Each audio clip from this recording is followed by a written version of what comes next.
고급 한정식, 살면서 한 번쯤은 받아본 적이 있으실 텐데요. 오로지 나만을 위해 차려진 널따란 상위에 펼쳐진 수십 가지 요리는 그저 바라만 보고 있어도 기분이 절로 좋아집니다. 저는 고급 한정식 하면 오늘 소개할 이 모델이 떠오릅니다. 물론 한정식집 앞에 서 있는 게 많이 보여서 그런 것도 있지만 온통 필요 이상의 것들로 채워진 이 럭셔리 세단을 보고 있으면 어떤 음식은 제 젓가락이 닿기도 전에 식사가 끝나버리는 고급 한정식과 참 많이 닮아있다는 생각이 들어요. 물론 만만치 않은 가격도요. 현대차를 대표하던 에쿠스의 후속이자 국산 최초의 프리미엄 브랜드 제네시스의 시작을 연 플래그십 세단. 이번 시간에는 제네시스 EQ900 그리고 G90에 대해 알아보겠습니다.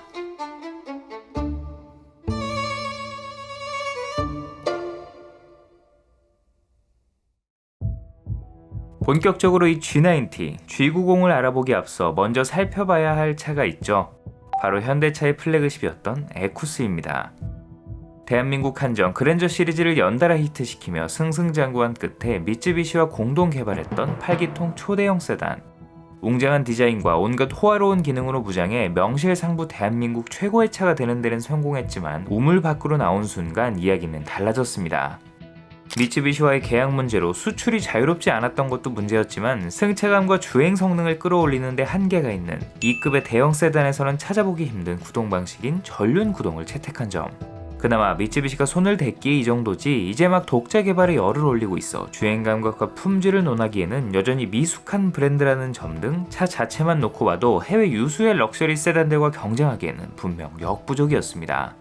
때문에 현대는 새로 개발한 독자 개발 후륜구동 플랫폼을 이용 2세대 모델부터 후륜구동으로 설계해 정통 고급 세단으로서의 덕목을 갖추기 시작했고 자체 개발 8기통 엔진을 탑재해 성능을 인정받는 등 프리미엄의 영역으로 진입하기 위한 노력을 멈추지 않았습니다. 참고로 현행 G90의 코드네임이 RS4인 것을 보면 현대 제네시스를 G80의 계보에 올리듯 이 에쿠스를 G90의 근본으로 여기고 있는 것이 확실하지만 차명과 브랜드가 모두 달라졌기 때문에 한 편으로 묶기엔 서로에게 예의가 아니죠. 나중에 별도의 편으로 좀 더 자세히 다뤄보도록 하겠습니다. 그 사이 현대차의 차 만들기 실력은 어느 정도 안정적인 궤도에 올랐지만 또 하나의 거대한 장벽이 에쿠스를 가로막았습니다. 독자 엠블럼으로 가려도 사라지지 않았던 가장 비싼 현대차라는 타이틀이었죠. 앞서 다룬 기아의 플래그십 세단 K9 편에서도 언급했지만 이 급의 차를 선택하는 소비자들에게 제품보다 중요한 것은 브랜드입니다. 그저 성능이 더 뛰어나거나 공간이 더 넓거나 편의 장비가 풍부해도 이것 앞에서는 장사가 없어요. 다행히 이 시기 미국발 금융위기가 서서히 해소되고 글로벌 경기가 회복세를 띠자 현대차는 수건 사업이었던 프리미엄 브랜드 런칭을 추진했습니다. 그리고 에쿠스의 후속으로 준비하던 프로젝트 HI를 브랜드의 첫 번째 모델로 선보이기로 결정했죠.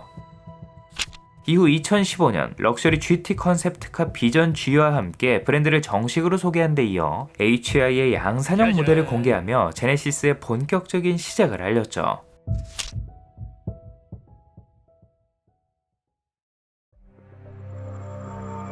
2015년 말 제네시스 브랜드의 첫 번째 모델이자 플래그십으로 출시된 HI는 EQ900이라는 다소 어색한 이름표를 달고 출시됐습니다. 정식 차명은 EQ900였는데 이름이 길기도 길고 입에 잘 붙지도 않으니 업계나 직원이나 공공연하게 EQ900이라고 불렀어요. 이거 맞아? 본래 이름은 G80의 상위 모델인 G90이었고 해외 시장에는 처음부터 이 이름으로 소개됐지만 에쿠스의 브랜드 파워가 여전히 건재했던 국내 시장에서는 굳이 전작의 고급차 이미지를 내다버릴 필요는 없었기 때문에 에쿠스를 연상할 수 있는 EQ를 뒤에는 차급을 감안할 수 있는 숫자 900을 붙였습니다. 뜬금없긴 하지만 일단 100단위 숫자가 들어있으니까 좀 남달라 보이긴 하죠. 그러거나 말거나 이때만 해도 소비자들에게 제네시스는 현대차의 단일 모델로만 받아들여졌기 때문에 제네시스 EQ900 그런 거 모르겠고 시장에서는 한동안 신형 에쿠스, 에쿠스 후속 등으로 통했어요. 외관은 앞서 공개된 컨셉트카 비전 G를 바탕으로 플래그십 대형 세단 특유의 중후함과 풍채에 솟는 덩어리감이 강조된 생김새였습니다. 시선을 사로잡는 LED 헤드램프, 폭포수처럼 쏟아지는 세로형 그릴 등 화려함과 날렵함을 강조했던 선대 에쿠스에 비해 인상이 한결 차분, 나쁘게 말하면 밋밋해졌지만 덕분에 더욱 진중하고 고급스러운 분위기로 거듭났죠. 제네시스의 패밀리룩인 거대한 크레스트 그릴을 중심으로 좌우로 한껏 벌린 범퍼가 웅장함을 연출하는 전면부, 가로로 길게 뻗은 LED 주간주행 등은 방향지시 등 역할까지 담당했는데 존재감 넘치는 이 깜빡이 보고 있으면 선대 에쿠스가 겹쳐 보이기도 했어요. 3m가 훌쩍 넘는 긴 휠베이스가 돋보이는 측면은 앞뒤 램프 사이를 가로지르는 도톰한 캐릭터 라인으로 안 그래도 긴 차가 더욱 길어 보였습니다. 에쿠스에서 좋은 반응을 얻었던 터빈 형태의 알루미늄 휠은 바퀴가 회전할 때 생기는 공명음을 상쇄하도록 설계돼 디자인은 물론 기능면으로도 훌륭했죠. 트렁크를 명확하게 구분하는 보수적인 3박스 세단들과 달리 앞뒤 오버행을 짧게 처리해 약간의 역동감을 부여했지만 뒷부분이 지나치게 두꺼워져 오히려 둔해 보인다, 전장에 비해 짜리몽땅해 보인다는 부정적인 반응도 있었습니다. 물론 단점만 있는 건 아니죠. 입체감이 돋보이는 LED 리어램프는 에쿠스의 테일램프를 세로로 길게 늘려놓은 듯한 느낌으로 캐딜락, 제규어 등 해외 고급 세단을 동시에 연상시켰는데 두툼해 보이는 후면 디자인 덕분에 그들보다 더욱 중후하고 고급스러운 이미지를 만들어냈어요. 램프를 이렇게 양 끝단에 배치하면 트렁크 패널의 면적, 즉 차체가 차지하는 비중이 넓어지면서 차를 더욱 넓고 두툼해 보이게 만들죠. 적당한 두께의 크롬 파츠와 메리평 머플러 팁으로 단정하게 마무리한 것도 멋스러운 부분이었습니다. 덕분에 뒷모습의 고급감만큼은 후속작들보다 낫다고 평하시는 분들도 많아요.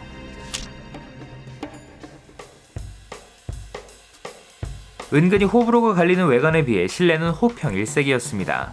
외관과 마찬가지로 가로선을 주제로 한 인테리어는 서서히 낮아지며 운전자를 감싸는 콘솔, 계기판과 인포테인먼트 모니터를 하나의 거대한 하우징으로 감싸 일체감을 높이는 등 왠지 모를 기시감이 들기도 했지만 기존의 국산 차와는 확실히 결이 다른 분위기를 연출했습니다. 잘 정리된 버튼들은 사용하기 편리한 위치에 직관적으로 배치됐고 실제 원목을 가공해 나뭇결을 살린 우드그레인과 금속 장식, 이탈리아산 세미 아닐린 가죽으로 꾸며 손에 닿는 소재와 버튼의 질감 어느 하나 나무랄 데 없는 드디어 수입 프리미엄 세단과 견주어도 밀리지 않을 고급감으로 무장했죠. 여기에 최대 17개 스피커의 렉시콘 프리미엄 사운드, 국산차 중 가장 커다란 12.3인치 센터 모니터와 헤드업 디스플레이, 전자석 메모리 시트 등 일일이 열거하기 입 아플 정도로 당대 넣을 수 있는 편의 장비는 몽땅 들어갔습니다. 없는 것부터 찾는 게 빠를 정도였어요. 이 전자식 기어레버는 제네시스 라인업 중 유일하게 경사면에 배치돼 있어서 기어레버에 손을 올리면 P 버튼을 검지로 자연스럽게 누를 수 있는데 이게 참 느낌이 좋더라고요. 그 옆에 자리한 수납 공간은 스마트폰 무선 충전 패드를 품고 있는데 타자마자 스마트폰이나 지갑, 차키 등 자잘한 소지품을 넣어놓기에 참 편리했습니다. 탑승객의 시선을 강탈하는 비상등은 시인성이나 조작 편의성은 나무랄 데가 없지만 굳이 여기 넣었어야 했나 싶죠. 서울대 의대와의 합동 연구를 통해 개발한 스마트 자세 제어 시스템도 독특했죠. 운전자의 키, 몸무게 같은 신체 정보를 입력하면 시트가 알아서 최적의 자세를 제안해주는데 이게 실제로 써보니까 오차 범위도 좀 넓고 타겟 고객의 성향을 반영했는지 약간 누워 타는 포지션으로 안내를 해주더라고요. 가장 중요한 뒷좌석은 공간도 승차감도 한결 쾌적해졌습니다. 리클라이닝은 물론 열선 및 통풍 기능을 품은 시트는 이전의 폭신함보다는 독일차의 탄탄한 느낌이었는데 말랑한 것보다는 적당히 탄탄한 시트가 오히려 장거리 주행 시 피로도가 더 적다고 알려져 있죠. 승객을 감싸는 전동식 커튼과 독립식 공조장치, 뒷좌석 듀얼 모니터 등 전작에서 이어져온 호화로운 편의 장비 역시 모두 최신 사양으로 업그레이드했습니다.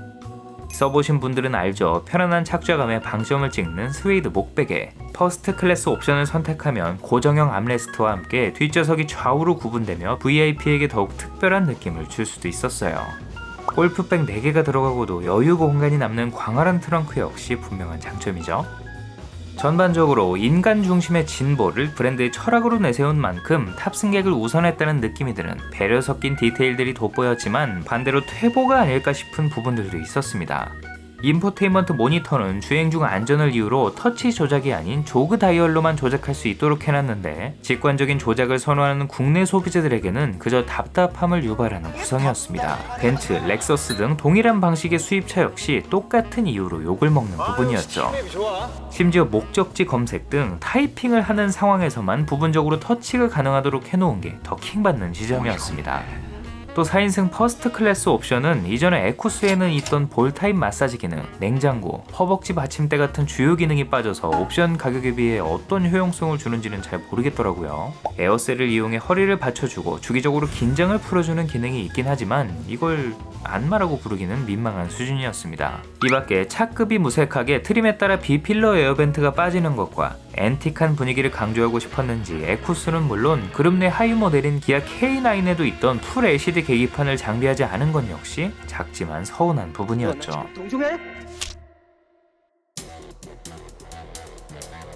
파워트레인은 V6 3.8L 람다 GDI 가솔린을 주력으로 새롭게 선보인 3.3L 트윈터보 가솔린, 상징성이 큰 8기통 타우 3가지 엔진에 신형 파워텍 8단 자동 변속기가 매칭됐습니다.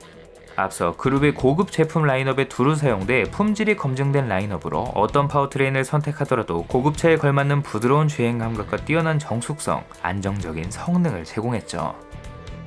특히 EQ500에 처음 탑재된 3.3L 터보 GDI 가솔린 엔진이 눈길을 끌었는데요. 넉넉한 출력과 8기통 엔진에 버금가는 토크를 제공해 2톤이 훌쩍 넘는 거구를 호쾌하게 밀어붙였습니다. 다만 주 고객층이 아직 다운사이징에 익숙하지 않았기 때문에 배기량만 보고는 자연흡기 3.8의 하위 모델이라고 생각하는 분들이 많았어요. 이 밖에 초고장력강이 폭넓게 사용된 신형 플랫폼으로 차체 강성을 높인 것은 물론 전작의 에어 서스펜션은 빠졌지만 발전된 전자제어 서스펜션과 자세제어 장치, 쌍용 체어맨 W와의 싸움에서 아킬레스건으로 작용했던 사륜 구동마저 주행 환경에 따라 구동력을 다르게 배분하는 전자식 AWD H-트랙을 탑재해 해소하는 등 전작 에쿠스에 비해 많은 부분에서 진보했습니다. 거친 비포장길을 주파할 일은 없지만 겨울철 강남의 언덕길마다 비상등을 켜고 주저앉아야 했던 전작의 서름은 달래줄 수 있었죠. 또 트렌드에 발맞춰 자동 긴급제동, 차로유지 보조 같은 첨단 주행 편의 및 안전장치를 채워넣은 것도 분명한 세일즈 포인트였어요.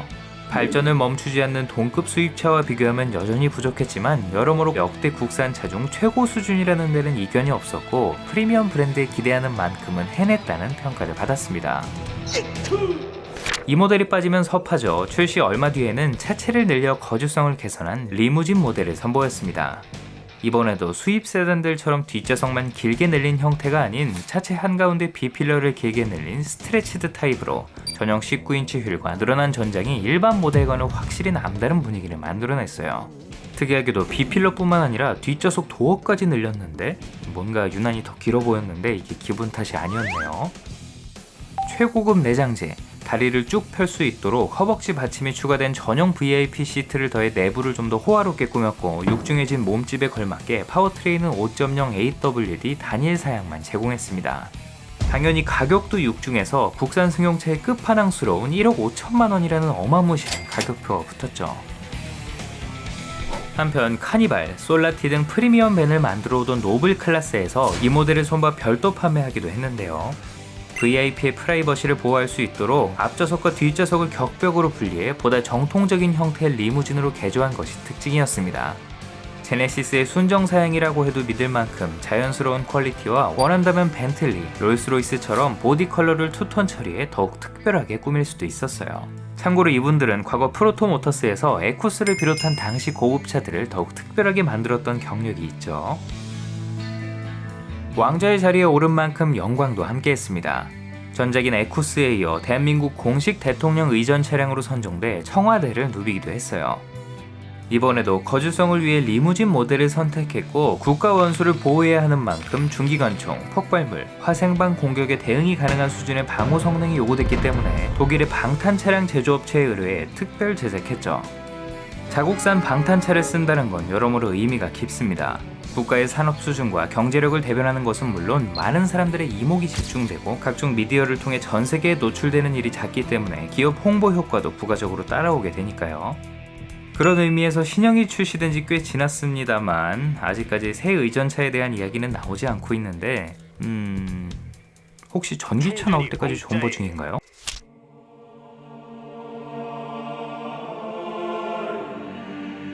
그 사이 에쿠스라는 이름이 차츰 희석됐고 G80, G70 같은 하위 라인업들이 속속 합류하면서 브랜드로서의 제네시스가 자리를 잡자 EQ900은 드디어 G90이라는 본명을 되찾았습니다. 하지만 이게 중요한 게 아니었는데요. 2018년 출시된 페이스리프트 모델 G90은 모두를 충격에 빠뜨렸습니다. 스파이샷이 돌아다닐 때부터 페이스리프트 치곤 뭔가 심상치 않다 싶더니만 혹시나 했더니 역시나 직전 모델이 어떻게 생겼는지 순간 기억이 안 날 정도로 외관이 확연하게 달라졌어요. 보통 수선이 용이한 그릴이나 범퍼, 휠 디자인을 손보는데 그치는 반면 보닛부터 측면 휀더, 트렁크 패널까지 부분 변경이라고 하는 게 어색할 정도로 대대적인 변화였죠. 향후 제네시스의 새로운 얼굴이 될 오각형 크레스트 그릴, 일직선으로 길게 이어진 램프가 독특한 인상을 만들어내는 전면부, 측면은 헤드램프에서 뻗어나와 휀더까지 길게 이어지는 방향지시 등 클래식카에서나 볼 법한 불판 형태의 휠로 존재감을 강조했습니다. 뒷모습도 독특했는데요. 길쭉하게 뻗은 두 줄의 램프로 가로선이 더욱 강조되면서 차가 훨씬 낮고 넓게 느껴졌습니다. 방향지시 등 켜면 의사표현이 정말 확실하죠. 수소전기차 넥소에서 처음 선보인 보행자 안전 가이드가 추가된 후진등, 그릴에 맞춰 오각형으로 만든 머플러 팁 등 깨알같은 디테일도 돋보였습니다. 트렁크 리드에 스포일러 역할을 하는 엣지를 더해 무게감을 덜어낸 것도 좋았어요. 또 날개 엠블럼 대신 중앙에 레터링을 새겨 넣었는데 아직 인지도가 낮은 만큼 브랜드의 이름을 분명하게 각인시킬 수 있는 레터링을 넣었고, 램프의 형상이 날개와 비슷해 하나의 거대한 엠블럼처럼 보이도록 유도했다는 게 그들의 설명이었습니다. 특히 다이아몬드에 빛을 비추었을 때 산란하는 형태에서 영감을 얻었다는 G 매트릭스 패턴을 적용, 차에 이곳저곳에 새겨넣은 것도 신형 제네시스를 상징하는 디자인 포인트였죠. G90은 중후함과 약간의 스포티함이 공존했던 EQ900과 달리 아예 중후함의 모든 스탯을 찍은 듯한 생김새로 타겟 고객의 연령대를 낮춰온 그동안의 행보와는 달리 오히려 연령대를 높여 중절모를 쓴 할아버지나 마피아 보스가 타야 어울릴 것 같은 분위기였습니다. 이 고풍스러운 분위기 때문인지 오래전 기억 속의 대우 아카디아나 링컨이 떠오른다는 분들도 있었어요. 물론 제네시스만의 디자인 아이덴티티를 반영해 초기 모델에 남아있던 현대스러움이 말끔하게 해소됐고, 보기만 해도 위압감이 느껴지는 정말이지 브랜드의 기함다운 포스를 뿜어내긴 했습니다만, 멋진 디자인인가에 대한 물음에는 쉽사리 답이 나오지 않았습니다.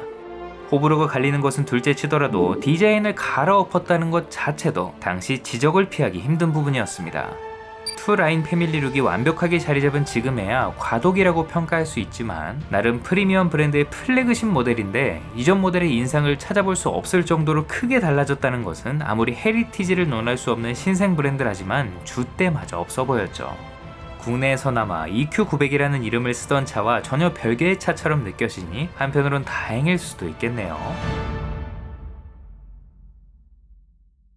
거의 환골탈태 수준으로 달라진 외관에 비해 실내의 변화는 미미했습니다. 호평받은 부분까지 굳이 수정하기보다는 편의장치와 조작 편의성을 개선해 내실을 다지는 데 초점을 맞췄죠. 직전 모델의 구성을 그대로 사용했지만 버튼의 개수를 줄여 직관성을 높였고, 새로운 내장 소재와 컬러, 마른 목걸이였던 가운데 송풍구를 부드럽게 다듬는 등 곳곳에 디테일을 손봐 신형이라는 느낌을 전달했습니다. 실제로 질감이나 컬러가 달라지니 전혀 다른 인테리어처럼 보이기도 했어요. 아날로그 시계는 이번에도 메이저 브랜드와의 협업은 없었지만 제네시스 로고를 깨알같이 새겨넣었죠. 이외에도 제네시스 전용 UI를 적용, 현대차와 차별화된 그래픽을 제공했고, 센터 모니터에 풀터치를 제공하는 등 전작에서의 지적을 수용해 발빠르게 개선한 점도 칭찬할 만한 부분이었습니다. 터널이나 지하차도에 들어서기 전 자동으로 창문을 닫고 외기 유입을 막아주는 등 여전히 탑승객을 위한 배려가 엿보였고, 내비게이션은 무선 업데이트를 지원했죠. 호화로운 뒷좌석도 여전했습니다만 저 모니터에 터치스크린과 각도를 전동으로 조절하는 기능은 이번에도 추가되지 않아 TV를 보고 싶으면 기사님에게 부탁을 드려야 했습니다. 이런 거 참 사소하지만 VIP의 심기를 거스를 수 있는 이 급의 차를 2% 부족해 보이게 만드는 요소죠. 전반적으로 누가 찝어주지 않는 이상 변화를 체감하긴 쉽지 않았지만, 직전 EQ900에서도 세련됐다는 평가를 받았던 만큼 인테리어는 여전히 현역이었고 중후해진 외관 디자인과도 잘 어울렸습니다. 다만 휘황찬란한 불빛으로 소비자들의 눈길을 끄는 경쟁차들과 달리 여전히 밝기에 인색한 앰비언트 라이트, 아반떼와 비교해도 별반 차이가 없는 한없이 가벼운 방향지시 등 와이퍼 레버의 조작감, 하위 모델에는 3D 계기판까지 들어가는 마당에 꿋꿋이 아날로그 계기판을 고수하는 등 직전 모델의 아쉬움까지 고스란히 남아있는 건 섭섭한 부분이었죠. 보닛 아래의 변화는 없었습니다. 세 가지 파워트레인 모두 달라진 외관에 걸맞는 차분하고 고급스러운 주행질감을 제공했어요. 추가로 사이드미러에 달린 카메라로 사각지대를 비추는 후측방 카메라를 옵션으로 마련하고, 전방의 코너나 주의 구간을 미리 인식해 감속하는 내비게이션 기반 크루즈 컨트롤, 업그레이드된 고속도로 주행보조 시스템 등 보다 진보한 ADAS를 아예 기본 사양으로 탑재해 더욱 편안하고 안전한 차로 거듭났어요. 뒤늦게 추가된 리무진 모델은 라디에이터 그릴 상단 패널을 두껍게 크롬 처리해 무게감을 더하고 시트를 리무진 전용 패턴으로 꾸며 일반형 세단과 차별화했습니다. 이후 2020년에는 전자제어 서스펜션과 매트릭스 헤드램프를 전트린 기본 적용하고 무게감을 덜어낸 19인치 멀티 스포크 휠을 추가하는 등 상품성을 강화한 연식 변경 모델을 선보였습니다. 또 이때 한정판 스타더스트 에디션을 선보였죠. 최상위 모델인 5.0 프레스티지 세단을 기반으로 수작업으로 도색한 전용 투톤 컬러 외장과 마찬가지로 수작업으로 빚은 전용 인테리어로 채워 50대 한정 판매했습니다. 지난 2017년 쇼카로 선보였던 스페셜 에디션에 비해 좀 더 차분한 분위기였는데 이왕 한정판으로 할 거면 이처럼 좀 더 과감하게 했어도 좋았을 것 같아요. 색상 대비가 명확하니 확실히 스페셜해 보였고 이건 손수 붓으로 경계선을 칠한 코치 라인까지 있었거든요. 만만치 않은 가격에도 불구 50대가 금세 팔려나갔다는데 다들 차고에 모셔두고 있는 것인지 아직까지 실물을 목격한 적이 없네요. 첫 번째 G90, EQ900은 선대 에쿠스에 비해 모든 면에서 눈에 띄게 진보했고 프리미엄 브랜드 제네시스를 대표하기에 충분한 상품성으로 무장한 모델이었습니다. 평균 판매 가격이 8-9천만 원을 훌쩍 넘기는 초호화 세단임에도 출시 3개월 만에 누적 계약 2만여 대.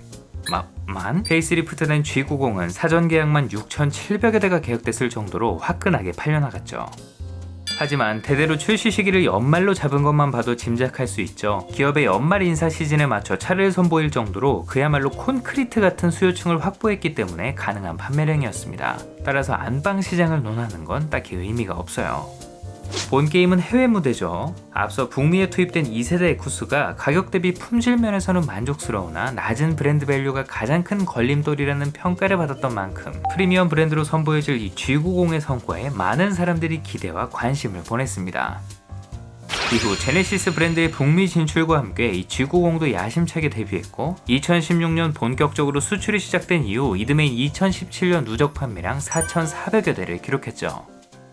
에쿠스의 북미 판매량이 절정에 달했던 2012년보다도 높은 수치였는데 V8 엔진 단일 사양으로 5만 불 후반에 시작했던 에쿠스와 달리 더 작은 엔진으로 더 비싼 가격에 시작했다는 것을 감안하면 분명 의미 있는 성과였어요.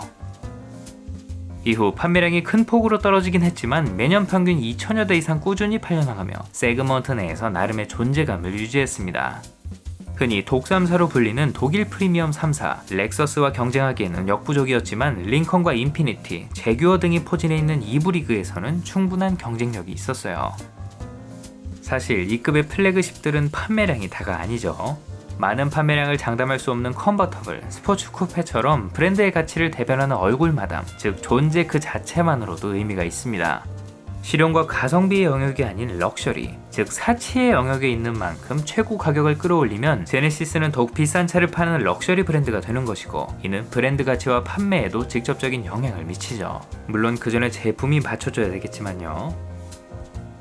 사람들 보는 눈이 다 비슷한지 페이스리프트 이후 미국에서도 호불호는 갈렸지만 현지 전문 매체와 소수의 오너들로부터 좋은 평가를 받았고 뒤이어 등장할 진정한 제네시스 라인업들과 이 모델을 선보이는데 훌륭한 발판이 됐습니다.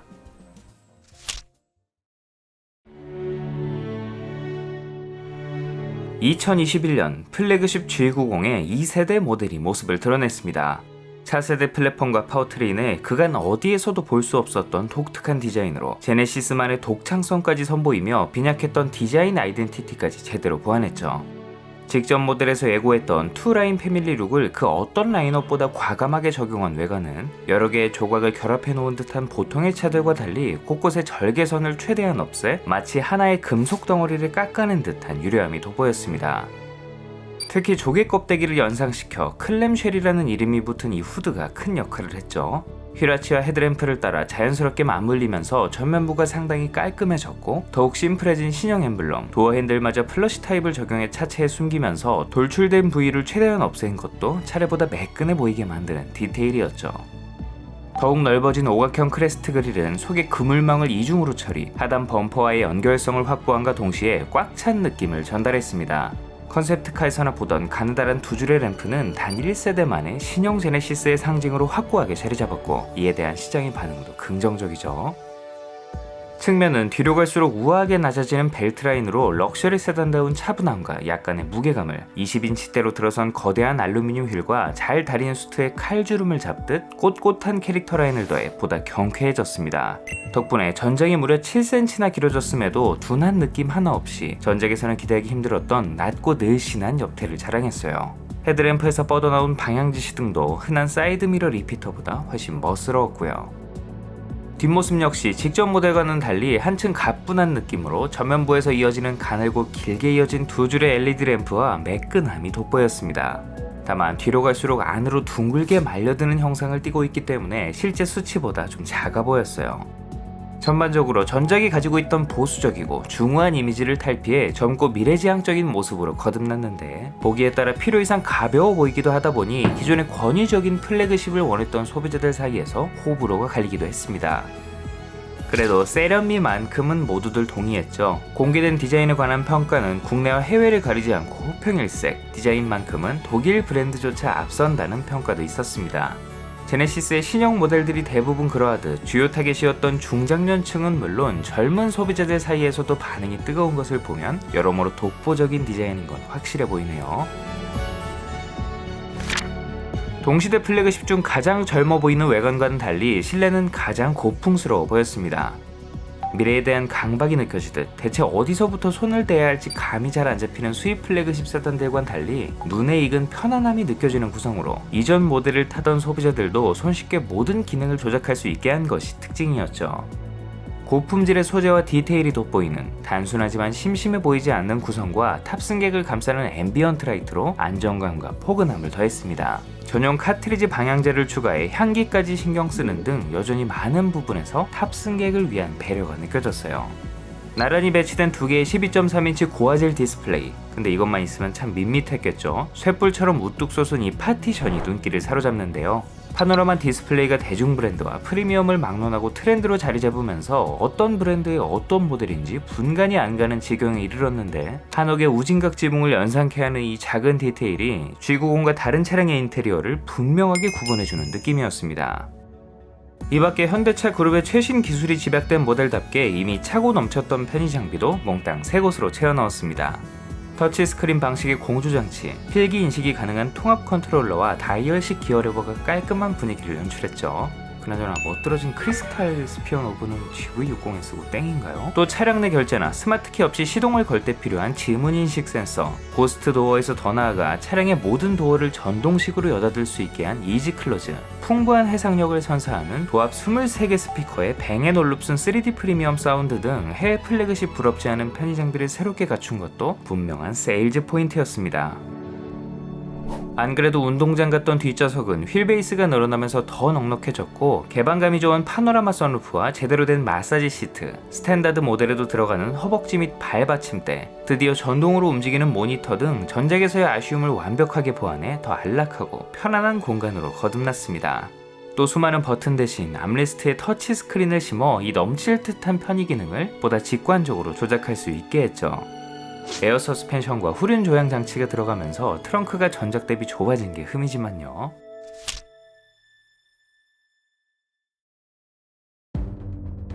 파워트레인은 기존의 자연흡기 라인업을 대체하는 V6 3.5L 트윈터보 가솔린 엔진 단일 사양으로 개선된 8단 자동 변속기를 매칭해 구성이 단촐해졌습니다. 전자식 사륜구동도 여전히 선택할 수 있었어요.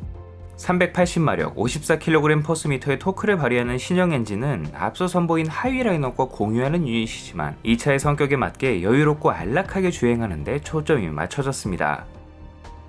노면의 상태를 미리 감지해 감쇄력을 조절하는 프리뷰 전자제어 서스펜션을 기본으로 전작에서 아쉬움을 남겼던 에어 서스펜션을 다시금 옵션으로 장비하면서 승차감과 주행 성능도 보강했죠. 심지어 에쿠스 시절 사용하던 독일제 에어 서스펜션이 아닌 국내 업체가 개발한 국산 제품을 사용했기 때문에 향후 유지관리 부분에서도 부담이 훨씬 줄어들 것으로 기대가 되는 부분입니다. 사실상 소모품이라 수명이 닿으면 교체를 해줘야 하는데 이거 가격이 만만치 않았죠. 여기에 앞서 G80 스포츠 패키지에서 선보인 뒷바퀴를 최대 3.5도까지 제어하는 후륜 조향 시스템까지 갖춰 몸놀림이 가뿐해진 것도 분명한 장점이었습니다. 겉으로 보기에는 아주 미세하게 움직이는 것 같지만 체감상 분명한 차이를 만들어냈고 5m가 훌쩍 넘는 전장에도 불구 유턴 시 회전 반경이 일반적인 중형차 수준으로 줄어들었죠. 하필이면 벤츠가 10도까지 꺾이는 신형 S클래스를 1년 먼저 선보여 괜시리 비교가 되기도 했는데 얘네는 외계인들이니까 어쩔 수 없다. 한편 리무진 모델도 새로워졌습니다. 이번에는 경쟁 모델과 마찬가지로 B필러 대신 뒷좌석 도어를 길게 늘려 이질감 없는 옆모습을 뽐냈죠. 전작의 리무진들은 사실 그 이질감을 의도한 모델이었습니다. 최상위 모델로서 일반적인 플래그십 사이에서 튀어 보여야 VIP의 권위를 드러낼 수 있다는 권위주의와 보여주기 문화의 산물로서 오랫동안 유지되어 온 모델이었죠. 아무튼 이런 모델이 사라졌다는 건 한국형 럭셔리의 기준이 높아졌다는 반증이겠죠. 그래도 일반형 모델이 경쟁차의 롱바디만큼 긴데 거기서 거진 20cm가량을 더 늘렸으니 남다른 분위기는 여전했죠. 더욱 넉넉한 거주성과 세미 아닐린 가죽으로 마감한 시트 등 내부 역시 일반형 모델에 비해 호화롭게 꾸며졌고 무게감을 덜어낸 스탠다드 모델과 달리 누가 봐도 마이바흐 S클래스를 의식한 번쩍이는 크롬 장식과 육중한 전용 휠로 꾸며 이게 정녕 국산차가 맞나 싶은 압도적인 포스를 자랑했습니다. 그 대신 풀옵션 가격 1억 8천만 원이라는 국산차가 맞나 싶은 가격표를 달아 밸런스를 맞췄어요. 이와 더불어 롱바디에 한해 탑재된 48V 마일드 하이브리드 시스템도 눈여겨볼 만하죠. 흔히 하이브리드 차 하면 떠올리는 풀 하이브리드처럼 배터리와 모터가 바퀴를 직접 굴리는 것이 아닌 엔진이 돌아가는 데 힘을 보태 시동을 걸 때나 가속을 돕는 방식으로 이 과정에서 시동도 더욱 부드럽게 걸리고 연비와 배출가스에도 이점이 있습니다. 이 G90에 탑재된 건 정확히는 모터와 배터리를 이용해 과급기를 작동시키는 48V 일렉트릭 슈퍼차저 시스템입니다. 그동안 플래그십 모델의 다운사이징 터보 엔진이 배척받았던 이유가 터보 엔진 특유의 울컥임, 중저속에서 두드러지는 터보 렉 때문이었는데요. 앞좌석에서도 느껴지는 울컥임은 뒷좌석의 VIP에겐 더 큰 불쾌감으로 다가오겠죠. 아시다시피 터보는 엔진에서 나오는 배기가스를 이용해 터빈을 돌려 엔진에 더욱 많은 공기를 불어넣는 장치로 충분한 배기가스 압력을 필요로 하기 때문에 일정 이상 RPM을 올려야 하는 물리적인 한계가 있었습니다. 덕분에 특정 RPM에서 터보가 작동해 체감상 성능이 갑자기 확 좋아지는 구간이 생기고 이로 인한 가속의 딜레이, 즉 렉이 생기거나 울컥임을 유발하죠. 반면 슈퍼차저는 배기가스가 아닌 엔진의 동력을 이용해 공기를 불어넣는 장치로 딜레이 없이 저속에서도 안정적인 출력 향상 효과를 누릴 수 있지만 고속으로 갈수록 터보에 비해 효율이 떨어지는 단점이 있습니다. 제네시스의 일렉트릭 슈퍼차저는 말 그대로 이 슈퍼차저를 전기 모터로 작동시켜 동력 손실 없이 중저속의 낮은 RPM에서도 과급 효과를 누릴 수 있도록 해주는 장치입니다. 여기에 기존 3.5 트윈 터보의 용량을 확장해 육중해진 차체를 끌기에 충분한 기존 V8 5.0L에 맞먹는 성능을 제공하면서 자연흡기 못지않은 매끄러움으로 호평받았죠. 이후 올해 선보인 연식 변경 모델에서는 일렉트릭 슈퍼차저를 1번 모델까지 확대 적용하고 다양한 첨단 편의 장치를 기본화해 경쟁력을 강화했습니다. 이번에 기본 사양이 된 원격 스마트 주차 보조 시스템은 단순히 앞뒤로 움직이는 것뿐만 아니라 직접 조향과 전후진을 반복해 웬만한 초보 운전자들보다는 안정적으로 주차를 합니다만 제가 늙어 죽는 게 빠르기 때문에 주로 주차된 차를 꺼낼 때 쓰게 되지만 이거 안 되는 차도 얼마나 많습니까? 감사하게도 차를 내어주셔서 이 신형 G90을 구석구석 경험해 볼 수 있었습니다.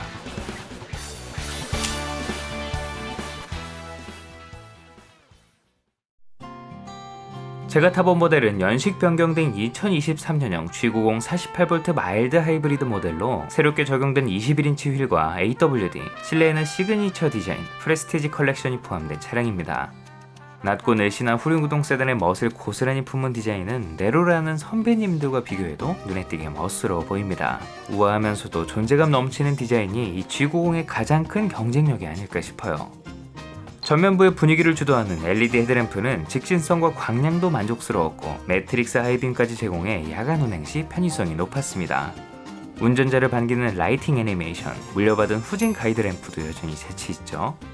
다만 이 퍼들램프는 다른 곳을 참고할 필요가 있어 보입니다. 문을 열면 날개가 따라오는데 BMW의 카펫라이트를 보고 이걸 보니까 좀 이거 없는 차도 얼마나 많습니까? 새로운 21인치 휠은 마치 만화경을 보는 듯한 느낌으로 고급스러움과 스포티함을 동시에 전달했습니다.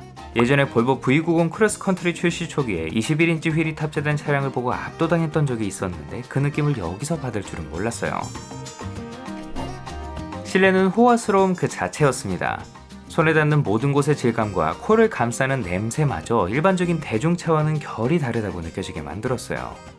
도어 버튼은 엄지손가락이 자연스레 닿는 곳에 있고 흔한 스위치 하나부터 웬만하면 들여다보지 않는 곳까지 재질과 디자인을 신경쓴 흔적이 엿보였습니다. 뭐야, 여기에도 수납 공간이 있네? 시트 스위치는 왠지 모르겠지만 등받이 조작 스위치를 너무 높여놔서 앉은 채로 조작할 때 앞에 있는 방석 스위치랑 자꾸 헷갈리더라고요. 특별한 이유가 있었나요?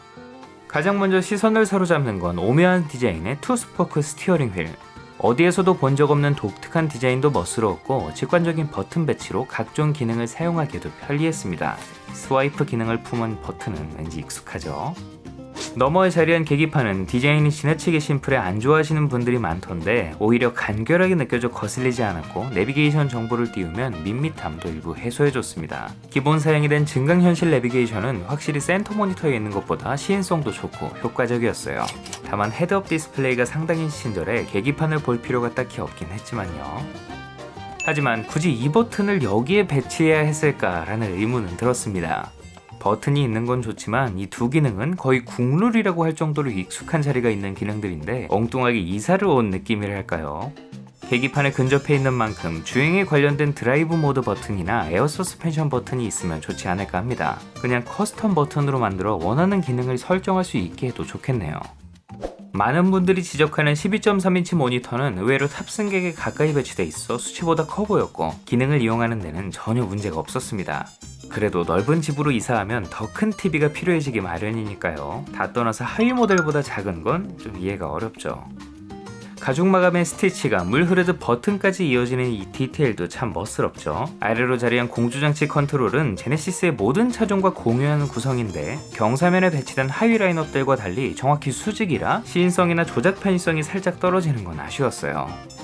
이 밖에 알루미늄으로 깔끔하게 마감한 기어 레버와 콘솔의 버튼들은 그 조작감이 참 고급스러웠습니다. 하위 모델에서는 이 두 개의 다이얼이 모양이나 크기가 유사해 헷갈리는 일이 생긴다는데 이 차는 다행히 헷갈리진 않더라고요. 본격적으로 주행에 나섰습니다. 48V 마일드 하이브리드는 첫 번째로 만난 신호에서부터 존재감을 내비쳤는데요. 차가 채 멈추기 전에 엔진이 꺼지고 부드럽게 재시동되는 느낌은 ISG 시스템만 있는 보통의 가솔린 세단과는 확실히 달랐습니다. 또 겉에서 봤던 무게감과 덩어리감이 운전할 때도 고스란히 느껴졌던 이전 세대 G90과 달리 덩치에 비해 차가 가뿐하게 느껴져 운전이 상당히 편리했습니다. 쫀쫀한 핸들링과 누가 손가락으로 뒷공무니를 살짝 밀어주는 느낌의 후륜 조향으로 몸놀림이 더 날렵해지니 체감상 수치보다 더 작은 차를 모는 기분이 들 정도였어요. 드라이브 모드를 스포츠에 놓으면 시트가 허리를 움켜쥐고 차의 모든 감각이 예민해져 더 즐겁게 달릴 수도 있습니다만 애초에 이 차는 스포츠 모드가 어울리지 않죠. 넉넉한 출력은 강렬함이 아닌 조금 더 여유롭게 움직이기 위한 것일 뿐 드라이브 모드를 길게 눌러 곧바로 쇼퍼 모드로 진입했습니다.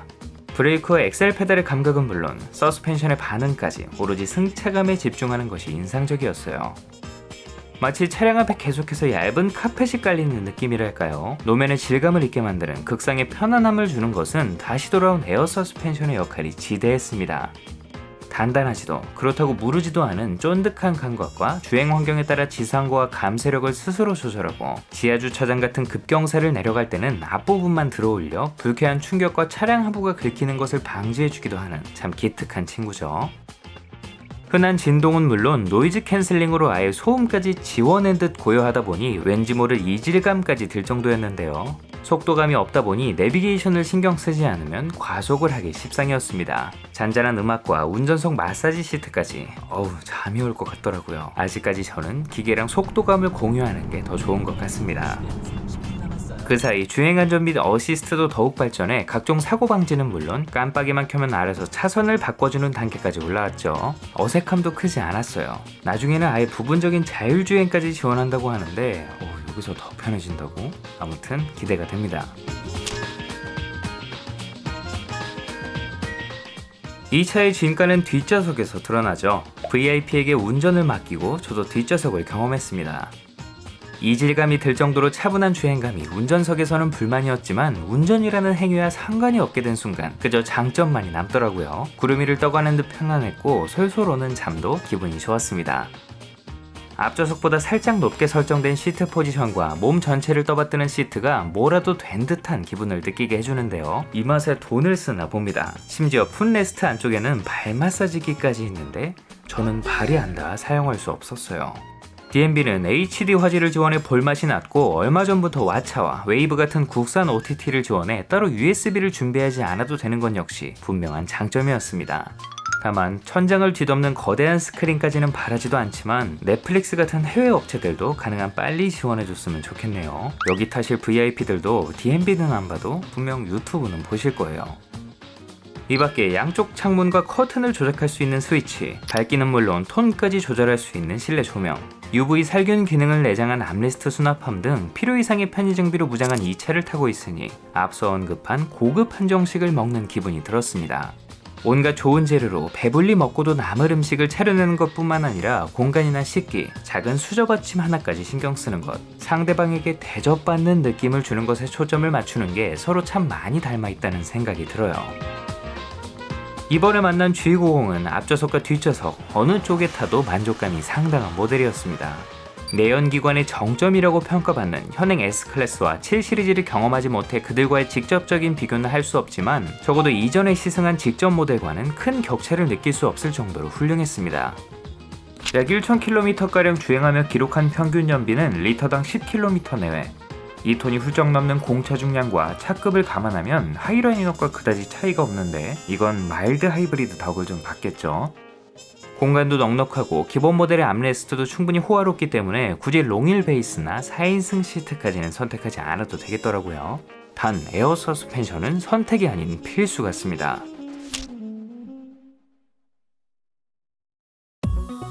이 세대 G90은 전 모델 대비 시작 가격이 크게 올라 가격 접근성이 떨어졌음에도 본격적인 출고가 시작된 지난해 누적 판매량 23,000여 대를 기록하며 이번에도 어마무시한 국내 성과를 달성했습니다.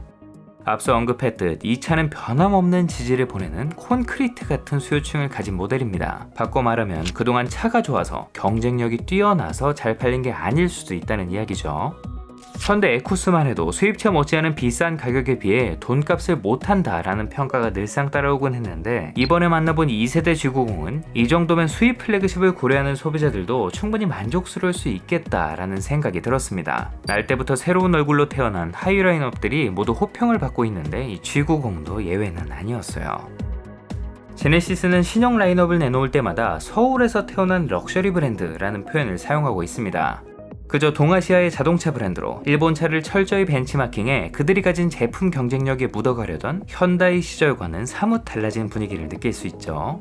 이제는 한국산 브랜드임을 전 세계에 알리고 이를 마케팅 포인트로 활용할 만큼 자랑스럽게 내세운다는 점에서 왠지 모를 감동이 느껴지기도 합니다. 욕심은 끝이 없다고 저는 이왕이면 제품에서도 서울 출신 티가 좀 났으면 하는 바람이 생기더라고요. 가끔 한국차의 특징이 무엇일까라는 궁금증을 가지곤 했는데 뭔가 명쾌하게 떠오르는 게 없었습니다.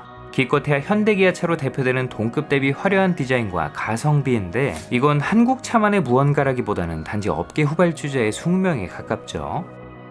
2009년 현대차가 명품 패션 브랜드 프라다와 협업한 제네시스 프라다를 2013년에는 한술더더 에쿠스 에르메스를 선보이는 등 유럽 명품 브랜드의 이름을 빌려 그저 고급진 이미지를 더 씌우고 있을 때 비슷한 시기 BMW가 한국의 나전 7기 명인과 함께 한국의 미를 담은 고급차를 선보였던 것은 어린 저에게도 많은 생각을 들게 했습니다. 인천 영종도에서 성업 중인 BMW 드라이빙 센터도 그렇고 여러모로 국내 기업이 해야 할 일을 이 BMW가 먼저 하는 느낌이네요. 문득 예전에 만난 영국 브랜드, 다른 나라로 팔려나가긴 했지만 랜드로버 레인지로버와 미니를 보고 감탄했던 기억도 떠올랐습니다. 영국 국기인 유니언 잭을 형상화한 패턴을 곳곳에 심어 누가 봐도 영국 차임을 확실하게 드러냈죠. 물론 정치와 경제, 문화적인 측면에서 오랜 기간 막강한 영향력을 행사해온 영국의 국가 브랜드 파워가 그 바탕에 있을 겁니다. 근래 우리나라도 국제무대, 특히 문화 부분에서 위상이 높아지고 있는 만큼 한국차만이 담을 수 있는 디테일을 첨가해 대한민국의 제품임을 드러내는 것도 제네시스가 독창성을 갖는 또 하나의 방법이 되지 않을까라는 생각을 하게 됩니다. 여백의 미를 강조한 인테리어, 전통 상감 기법으로 새긴 G 매트릭스 패턴, 한라산에서 영감을 받은 외장 컬러 같은 요소만 봐도 고민이 담겨있는 게 느껴지지만 크게 공감이 되거나 뭔가 확 와닿지는 않았죠. 오히려 더 단순하게 접근해서 한국의 전통 음악인과 콜라보한 무드 큐레이터를 선보이거나 이미 독특한 옵션인 자연의 소리도 생기 넘치는 숲, 비오는 하루같이 단순한 이름으로 흔한 백색 소음처럼 느껴지게 만들기보다는 제주 비자림 숲소리, 창경공의 빗소리같이 한국의 스토리를 담는다면 제네시스만의 색다른 매력이 되지 않을까 싶습니다. 지금까지 국산 럭셔리카의 끝판왕 EQ900 그리고 G90에 대해 알아봤습니다. 비록 시작은 에쿠스의 흔적을 완벽하게 지워내지 못한 채 가명으로 출발했지만 본래 이름을 되찾고 제네시스의 든든한 플래그십으로 자리잡았죠.